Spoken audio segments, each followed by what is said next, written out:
Aftermath was the first Stones album to comprise solely of self-penned Jagger and Richards songs, which was a remarkable achievement considering every album the band previously released were made up of cover versions of other people's songs. I loved Aftermath, even the Beatles liked it too.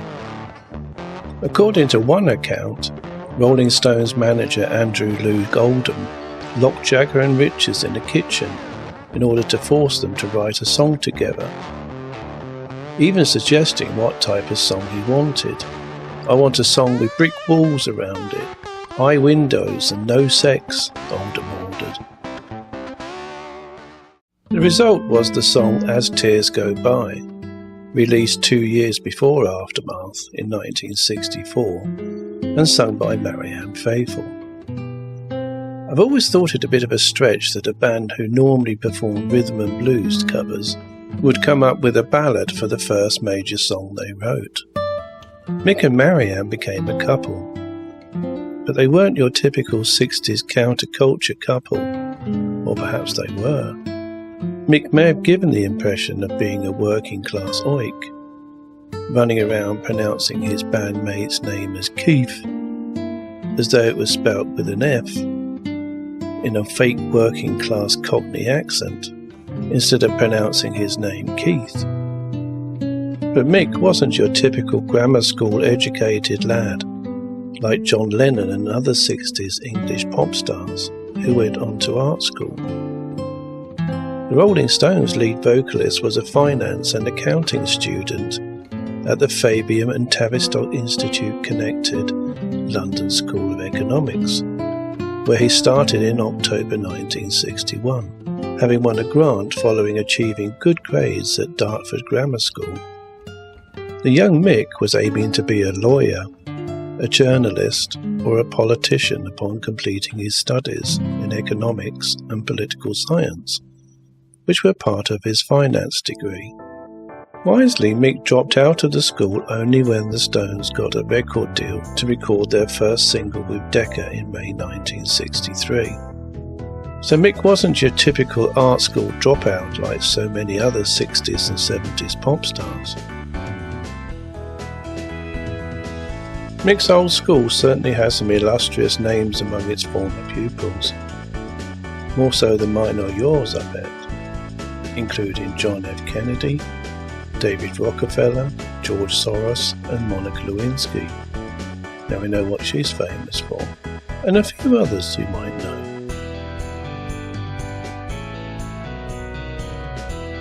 Given Marianne Faithful's background, the usual Cinderella rags to riches pop star fairy tale official narrative wouldn't be believable either. It is in fact closer to some of those American West Coast counterculture Laurel Canyon types who came from parents with military intelligence or elite bloodlines that Dave McGowan wrote about. Marianne's father was Major Robert Glyn Faithful, who was a British intelligence officer and professor of Italian literature. Her mother Ava was the daughter of an Austro-Hungarian nobleman.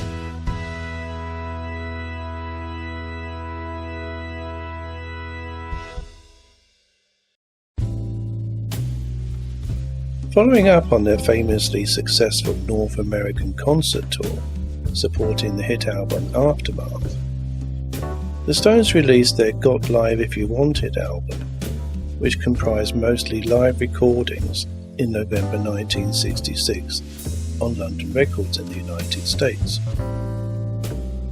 Supposedly discouraged by the fan hysteria accompanying the band in concert at the time, their producer-manager Andrew Loog Oldham abandoned the original idea of having the album capture the Stones in a single live performance at London's Royal Albert Hall. Instead, he selected 10 concert recordings from other sources alongside 2 older studio tracks, which were overdubbed with crowd noise to give the impression of an entirely live album. All the tracks were credited on the original LP to the Royal Albert Hall performance. Oh well, just a minor detail I suppose, but the tracks weren't all recorded during an Albert Hall performance or sung live. In January 1967, British boomers got a chance to see the Rolling Stones perform at the prestigious London Palladium Theatre on TV from the comfort of their parents' living rooms. Parnell's Sunday Night at the London Palladium was a variety entertainment programme that has been running since 1955 and regularly drew huge British audiences of up to 15 million people. It was on January 22nd, 1967 that the Rolling Stones made their appearance on Sunday night at the London Palladium.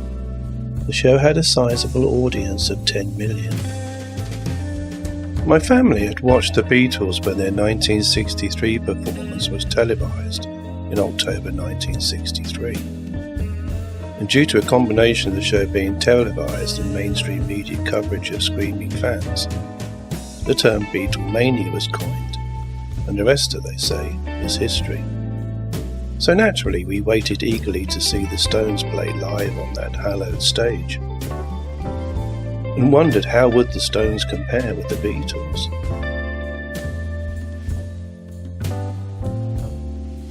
Well, the Stones did okay, but unlike the Beatles, the Stones used backing tapes on their Palladium performance. The band mimed while Mick sang live to Ruby Tuesday, Let's Spend the Night Together, and Connection, which to me seemed like cheating and made them look like pretenders to the Beatles' throne in my eyes. This wasn't Top of the Pops where we knew that bands were singing to backing tapes. This was London Palladium, which was supposed to be a live televised show, performed in front of a live audience. But the miming didn't cause any controversy. Instead, what did was the Stones' decision not to appear during the show's closing sequence, when all the performers and the show's host, Dave Allen, were expected to stand on a revolving stage and smile and wave at the audience, as per the show's tradition. Which upset the show's viewers, of course, but amused me greatly. Well, I was a teenager. The Beatles were good boys and complied with the Palladium showbiz tradition and appeared on the roundabout at the end of the show. But the Stones were different, as Mick told the press. We agreed to do the show, but not go on the roundabout. It's so predictable. The same thing happens regularly every week, and we don't want to conform to what has gone on before. Singer Tom Jones chipped in with, I thought the Stones' action was stupid. Perhaps they're frightened of roundabouts. Maybe they thought it would spin too fast. Well, he would lean more to the mums and dads audience, so that comment was expected. Mick didn't like compare Dave Allen's comments about the Stones, and told the New Musical Express, Dave Allen's comments about us weren't very funny. They were pathetic, and they all take it so seriously. You should see them practicing backstage. Mick went on to say, I thought the sound we got was better than any other group has achieved.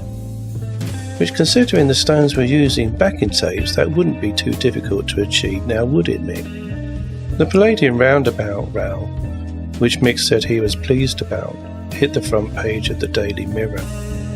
The whole episode was probably devised for publicity and about projecting the Stones' bad boy image. As Mick told the New Musical Express, anyone who thought we were changing our image to suit a family audience was sadly mistaken.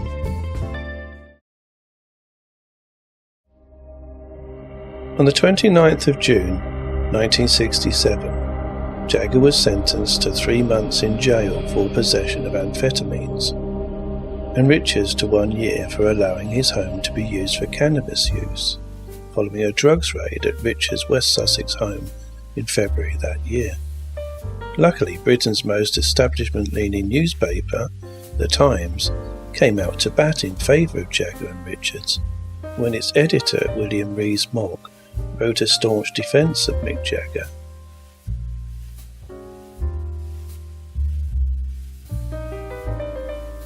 Mogg condemned the 3-month jail term handed to the Rolling Stones frontman. Most people, unless they were Times readers and public school educated, hadn't a clue what Rees Mogg meant by breaking a butterfly on a wheel. But most would agree that a 3-month jail term hardly compares to the wheel's history as the most gruesome form of execution. Some believe that Rees Mogg was so concerned about the emerging counterculture in Britain that he wrote his somewhat surprising editorial with the intention of turning Jagger into a sort of intermediary figure between the counterculture and the establishment.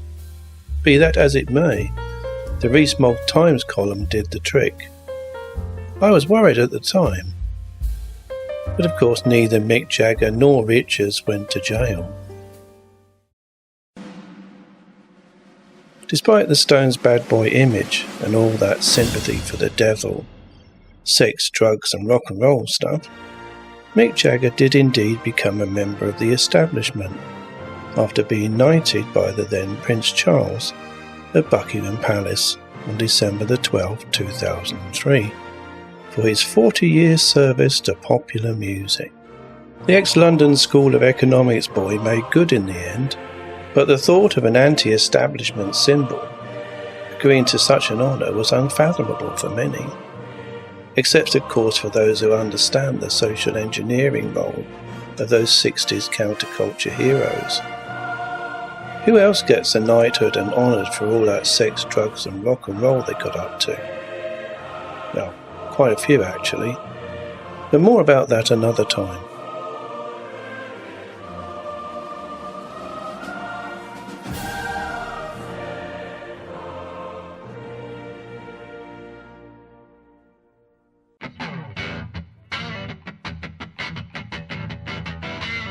Fast forward from 2003 to April 2021 when Sir Mick, with sidekick Dave Grohl, released the single Easy Sleazy.